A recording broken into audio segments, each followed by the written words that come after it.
Well, Donald Trump just reiterated dividend checks or stimulus checks coming to Americans next year, and it's happening at the same time as it seems like America is going bankrupt at almost every different seam that we could potentially look at. In this segment, we're going to go through multiple of these different seams that are popping, and they're going to cover real estate, business bankruptcies, personal bankruptcies, you name it. It's not looking great right now. Except for in the AI world, although even in the AI world, we've got a code red to talk about. So I don't even know where to start. Let's just get into it. Look at this. Mom and pop bankruptcies have just hit a record. Now you might think, how is this possible when we just crossed $8 trillion in money markets? It's because that money in money markets isn't your money. It's the coffers of like Microsoft and Apple that are putting all these big cash hoards into savings accounts, or Warren Buffett going, oh, we got cash, so if poop hits the fan, doesn't matter to us. But poop actually is starting to hit the fan. Look at this. More than 2,200 people and small firms filed bankruptcy this year so far via Subchapter V or 5 rules. Now, this is for smaller businesses, and what they actually did is they reduced the number of businesses that could qualify for this form of bankruptcy. The Subchapter 5 program began in 2020 as a way to let individuals and small businesses with less than $7.5 million in debt avoid the cost of using the larger restructuring process, like a Chapter 11 bankruptcy or Chapter 13 for personal bankruptcies. You know, Chapter 7's liquidation, right? And the debt limit was actually reduced to $3 million. So they more than halved the limit that you could use this program for, which would mean you would think that the program would shrink, but it's actually up 8%. So they literally said, you know what, we're gonna cut the program's eligibility by 60%, and people using the bankruptcy program for their small businesses are up 8% this year. How does that make sense? Crazy. But it's not just that. People are, again, going right back to using BNPL, which I personally wonder is going to lead to this like personal bankruptcy disaster because people are loading up on all this personal debt. And it keeps going. Like this surge of BNPL continues. Look at this. BNPL services have driven a 9% jump through Cyber Monday, with one of the biggest buy now, pay later days ever on Cyber Monday. They're branding this as consumers are just planning ahead. But like, let's be real, that's like industry way of saying we're broke and we need to butter out the payments into payment plans. Buy now, pay later transactions at PayPal, shout out to PayPal, up 23% year over year. Up to Black Friday. That's up to Black Friday. And then, of course, you know, people spend even more money on Black Friday and Cyber Monday. Keep in mind, people spend until they lose their jobs. So spending isn't necessarily a sign that people are not struggling. There's so much struggling going on that the Wall Street Journal editorial board is literally talking about a bailout coming to New York City because you have so many businesses or developers that ended up financing loans through, for example, New York Community Bank, now renamed Flagstar, and backstopped by the city of New York, that because of a new housing report out right here from the New York Housing Conference, they actually argue that there's a likelihood we're gonna see bankruptcies of developers that are going to need a bailout in New York. Managing rental finances across multiple bank accounts, apps, and whatever else can get complicated really fast. From tracking rent payments to preparing for tax season, it's a lot of work. And that's where today's sponsor, Baselane, comes in. It's a banking and bookkeeping platform designed for real estate investors who want a simpler, all-in-one system. Baselane allows you to open unlimited checking and savings accounts for each property, helping keep income, expenses, security deposits, and reserves all organized and separate, segmented apart. Rent collection is then fully automated with reminders, optional late fees, other settings that you can adjust depending on how you want those notifications to go out, and deposits that can arrive in as little as 2 business days. For bookkeeping, Baselane automatically categorizes transactions and generates downloadable reports that make tax preparation much easier. It combines what would normally take several tools, several different dashboards to go to, you name it, all at one place. And it's at baselane.com/Kevin. If you sign up at baselane.com/Kevin, that's today's sponsor, you'll get $100 in bonus cash when you fund your account. Again, that's baselane.com/Kevin, or click the link in the description below. They actually argue that there's a likelihood we're going to see bankruptcies of developers that are going to need a bailout in New York because, unfortunately, the expenses, whether it's insurance costs or just the cost to repair buildings in New York, have risen through so much over the last few years of inflation that if now you freeze rent on top of this in New York, you're basically just going to bankrupt developers in New York, and you're going to have to bail them out with a $1 billion rescue. But think about how this all ties together. This isn't just, you might be thinking like, Kevin, what do I care about Manhattan? I'm not in Manhattan. Totally reasonable to think that way. But understand how this all ties together. So on one hand, you've got bankruptcies skyrocketing. On the other hand, you've got people relying on buy now, pay later more than ever before. On the other hand, you've got all this stress about private credit. The Tricolor collapse after JP Morgan rug pulls Tricolor, the First Brands collapse, the Renovo home renovations company, the private equity roll-up that went bankrupt. Remember the porta potty company that went bankrupt? I mean, you're seeing it across the board. Automotive weakness and retail sales, a lot of bankruptcies. But it's not just that. The concern is now that it's actually going to spread because just the housing a disaster in Manhattan could end up rolling into a banking crisis at New York Community Bank, now Flagstar, which then affects the entire broader banking system. Now, fortunately, the one thing that's propping everything up right now is artificial intelligence. Of course, the OECD is now warning that an AI bubble is a key downside risk that is basically just the straw that would break the camel's back. Although at this point, AI is probably like the legs of the very camel. Axios is reporting that things could get worse if an AI-driven stock market bubble were to burst. The OECD is citing that weakening employment growth and the price impact of tariffs, as well as the inflation that we've experienced, is going to lower growth and potentially put us near zero growth. And then, of course, that's where we get this code red. Look at this. OpenAI CEO declares code red to combat threats to GPT. And basically, the Wall Street Journal is arguing, along with some of these other websites, that the reason you have this code red happening at OpenAI is not only because Gemini is skyrocketing from 450 million signups in July over to 650 million in October, but Gemini is bankrolled by Google.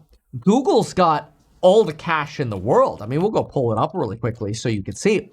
But Google's subscription for Gemini is basically just rolled up into Google Workspace. So a lot of people who already have Google Workspace at their business basically get Gemini for free. So why pay for OpenAI? Now, why does this matter? Well, it matters because if OpenAI starts struggling and they start running out of money and they stop getting funding, then the circular investments that OpenAI makes into like Josh Kushner's fund at the Trump family, Thrive, and into NVIDIA, the circular investments, the whole circle slows down. Again, the cash companies like Google, they'll be just fine. Look at Google. Google's got $98 billion, almost $100 billion in cash and marketable securities. Those are current assets. Well, plus their receivables and other current assets are actually at $173 billion. Now, in fairness, they do have current liabilities, sans the deferred revenues over here. They've got about $95 billion in bills. But compare that to their accounts receivable. They've got another clear $50 to $60 billion of cash sitting around. This is the opposite of OpenAI, who's desperately trying to raise their next $100 billion funding round. Okay, well, that's a problem. Not only do you have Sarah Friar, you remember when OpenAI essentially de facto asked for a government backstop for loans? That's because they need their funding round. I think it was The Information who talked about the 100 billion. You hear it. GPT's performance will impact OpenAI's ability to raise another 100 billion or so to get through the significant cash burn the company is projecting. The company projected this summer, while it burns tens of billions of dollars to develop new technology and power GPT and other products, the chatbot will generate just 10 billion in revenue from subscriptions, hopefully 20 billion next year. But wait a minute. If that growth stops because GPT is eating, or Gemini is eating their lunch, then they might not be able to raise the $100 billion. If they can't raise the $100 billion, now they can't invest anymore in Thrive, or the investment that they've thrown into Thrive is worth less money. Now they could buy fewer NVIDIA chips. Amazon and Google are both competing with their chips, against NVIDIA, obviously. But really what you're doing is you're slowing the circular progression of the entire AI boom. Now, that's not to be bearish on the entire AI stack. I think there are value plays in AI as long as we soft land. We've got a big ADP employment report tomorrow. We'll see, that'll be a monthly report. Last month's ADP employment report showcased about 42,000 jobs, 37,000 of those in the West Coast, mostly large companies. So presumably like the AI Silicon Valley stack. Well, what happens if that ends up slowing down? Well, oopsie doopsies. So you've got a lot of cracks that are really brewing that we have to get through. Not only do you have these cracks at OpenAI, which is really the big sort of puppet for excessive spending without having the money, which, the Wall Street Journal, it's front page of the Wall Street Journal. It's literally the front page of the Financial Times as well. You go to the front page of the Financial Times, it was top story right here. Most read story. Sam Altman declares code red, right? So at the same time as bankruptcies are rising, OpenAI, the AI puppet, is faltering. The OECD is warning about an AI burst or bubble burst to the economy. It makes sense why you've got some nervousness. Now, we have bullishness between now and December 10th, right? Well, probably December 9th. That's because we're pricing in that we're expecting a December rate cut for the Federal Reserve. So we'll get our December rate cut. But what happens after that? Well, we're hoping to get the Kevin Hassett wet blanket announcement and we get a bunch of rate cuts. Donald Trump just delayed that, mind you, to early 2026. He said it might come as soon as this week. Now it's delayed. But we're basically now just hanging our hats on tax cuts, tax refunds, and stimulus, which here's Donald Trump reiterating just that. Nice dividend to the people, in addition to reducing debt. Listen to that again. I'll give you a little bit more of it so you can hear the full context of it. Be smart, but if we're smart, they're not going to be able to catch us. They know that. They told me that. Next year is projected to be the largest tax refund season ever, and we're going to be giving back refunds out of the tariffs because we've taken in literally trillions of dollars. Remember, Donald Trump is really trying to promote the, look, even CNBC is talking about code red right now. $1.4 trillion of AI commitments. But dude, you literally have $13 billion of revenue. You don't have the cash pile that Google has. So literally, if OpenAI falters, $1.4 trillion of commitments and forecasts at companies fall apart. Like Google killing GPT collapses the AI bubble. Kind of scary. But anyway, Donald Trump here is setting up for this idea that, hey, Supreme Court, please don't kill my tariffs. I actually think the Supreme Court killing the tariffs would be the best possible thing for the economy. You would juice the economy with a tax cut at Costco, Target, Walmart, grocery, everything gets cheaper if you kill these tariffs. And hopefully you can soft land then, right? The Supreme Court has already said, hey, if we just rule on the IEEPA tariffs, we probably also need to rule on all of the other avenues Donald Trump could utilize tariffs, because obviously people think, this is logical, if they kill the IEEPA tariffs, Trump will just find a different way to tariff. Okay, well, the Supreme Court already realizes that. They're not dumb. And so my suspicion is the Supreme Court, maybe in February or so, will rule and end up saying all tariffs need to be cleared by Congress. And if at that point we haven't fallen off an employment ledge yet, could be bullish. But for now, Trump is talking up his stimmy checks conditioned on tariffs. Downside, if you don't get tariffs removed, you almost certainly won't get a tariff dividend check, stimulus check. And we're going to be giving a nice dividend to the people. In addition to reducing debt, as you know, I inherited a lot of debt, but it's peanuts compared to the kind of numbers we're talking about. So we're going to be making a dividend to the people. And additionally, we're going to be able to reduce debt. And as time goes by over the next 2, 3, 4 years, those numbers are going to go up. And I believe that at some point in the not too distant future, you won't even have income tax to pay. Because this is totally marketing for tariffs. Do not believe this. Do not get your hope up. But trust me, if this happens, we'll all jump up and down, okay? But it is so unlikely to happen. All this is marketing for tariffs, so the Supreme Court doesn't take it away. Because then Donald Trump is going to go, well, the Supreme Court took away my tariffs. If it weren't for the Supreme Court, we could have gotten rid of the income tax. This is all pre-manipulation. He's pre-manipulating you to blame the Supreme Court. The money we're taking in is so great, it's so enormous, that you're not going to have income tax to pay. Which is total bullshit, by the way. Like, the money that we're taking in from tariffs would barely cover a $2,000 stimulus check to maybe 150 million Americans. That'd be like $300 million. The tariffs basically would cover that one time. Zero income taxes? Come on, man. The math ain't mathing. Whether you get rid of it or just keep it around for fun or have it really low. Nobody's keeping it around for fun. It's lower than it is now, but you won't be paying income tax. We've slashed $1 trillion in costly job-killing regulations, saving Americans an estimated $2,100 for... It's marketing. And this is how Trump does it, right? Like, this is also, like, that sort of hope is also how he won the election, right? Like, it's really smart. Like, if you're a marketing person, like, you look at the way Trump markets, and it's brilliant because he thinks like 5 steps ahead of how he's going to market himself. So that way, if his opponents do something he doesn't like, he could just blame them. We were going to do all these wonderful things, but the Democrats. We were going to do all these wonderful things, but the Supreme Court. And all it does is just reiterate support for him, even though he didn't fulfill what, he said he was going to try to do, because he's able to point the finger. It's brilliant marketing, but just know it as that. What's not brilliant marketing is the scam of Alt5, and ABTS. Let's briefly talk about this.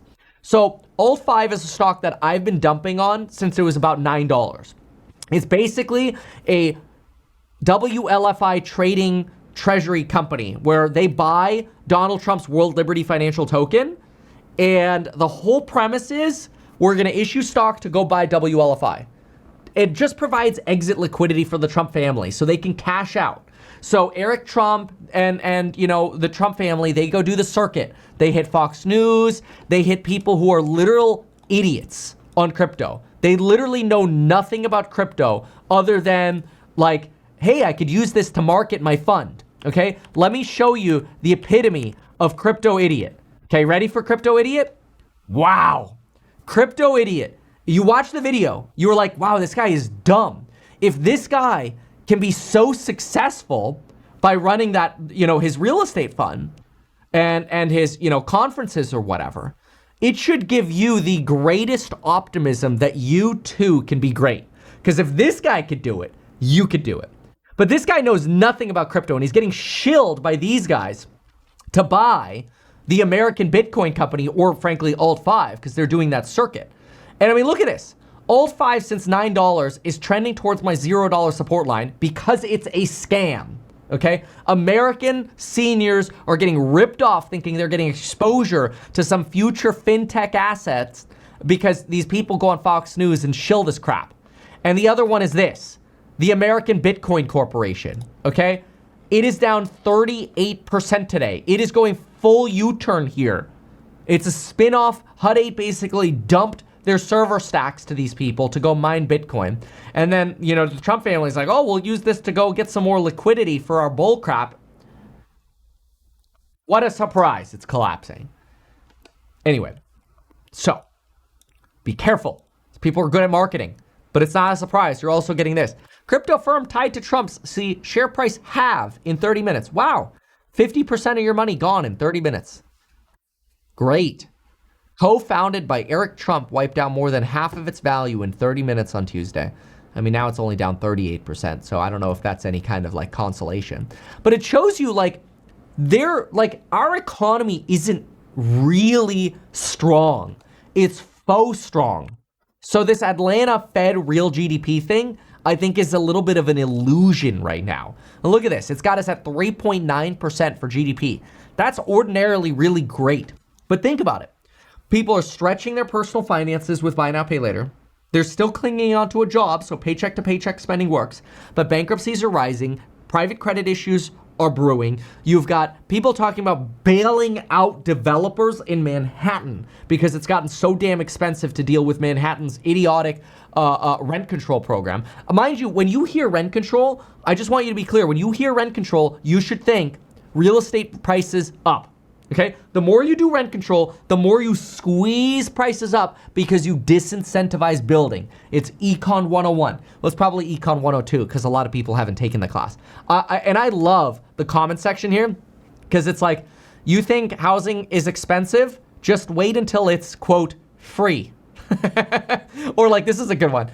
Only the advocates of government is always the answer could be so idiotic as to presume that more government intrusion is the answer to the problems caused by government intrusion in the first place.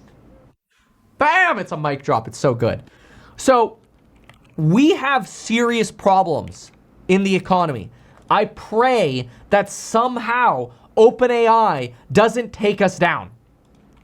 OpenAI alone could be the straw that breaks the entire economy's back. Because all of that $1.4 trillion of spending that they are projecting shows up at all of the other companies going, oh yeah, we're projecting all this growth. Lisa Su at AMD, she projects growth based on OpenAI committing to partner and buy AMD chips to partner with Lisa Su in Q3 of 2026. So she's forecasting year-over-year growth based on those orders. If those orders don't show up because OpenAI goes bankrupt because Google effed them, then AMD's forecasts are wrong. And so maybe it's no surprise that when I go to Google Trends and I compare Tesla stock to Google stock to bankruptcy, people are literally searching the word bankruptcy as much as they are searching Tesla stock and Google stock. Take that for what it's worth. It's just a crazy time we're in. And so my play, and I just want to be clear, I'm not saying run away and sell everything, okay? Like, in the short term, I've been very bullish that between now and December 9th, we see green market. You know, this morning in our alpha report, I'm like, guys, the trend's probably going to keep going up today through December 9th, short term up. And I think there are actually good plays that are cheap, where I'm like, look, if we go into recession, whatever, I'm putting money in that I don't care about for the next 10 years. And I'm not in margin, no debt, paid off all my personal debt. My real estate company has no bank debt. You know, we just had an amazing fundraising year. I mean, knock on wood, great. Okay, cool, Kevin, things are great for you. Right, but my point of this is, first of all, to be grateful, but second of all, to say, there's a reason I'm not sitting here going, boys and girls, YOLO up on debt and margin. And there's a reason I've been saying for the last few months, just be cautious. That's all. And debt is what kills every single time. It's exactly what's killing MicroStrategy, by the way. I cannot wait for MicroStrategy to go bankrupt because that will be your bottom in Bitcoin. Now they're bouncing today, especially on this talk about maybe we'll lend Bitcoin. But when they go bankrupt, that will be your bottom in Bitcoin. Okay? Shout out to SoFi, by the way, regains 30. I use SoFi as a personal account. I love it. It's really good. Hashtag not sponsored. And then for a business account, though, I prefer go to meetkevin.com/bank because it's free. It's kind of like the SoFi of business versions. That's what I'm going to call it. Anyway, that's just a little side note. Shout out to them. Anyway, that's what I got. Thanks for being here, folks. We'll see you in the next one. Why not advertise these things that you told us here? I feel like nobody else knows about this. We'll try a little advertising and see how it goes. Congratulations, man. You have done so much. People love you. People look up to you. Kevin Paffrath there, financial analyst and YouTuber. Meet Kevin. Always great to get your take.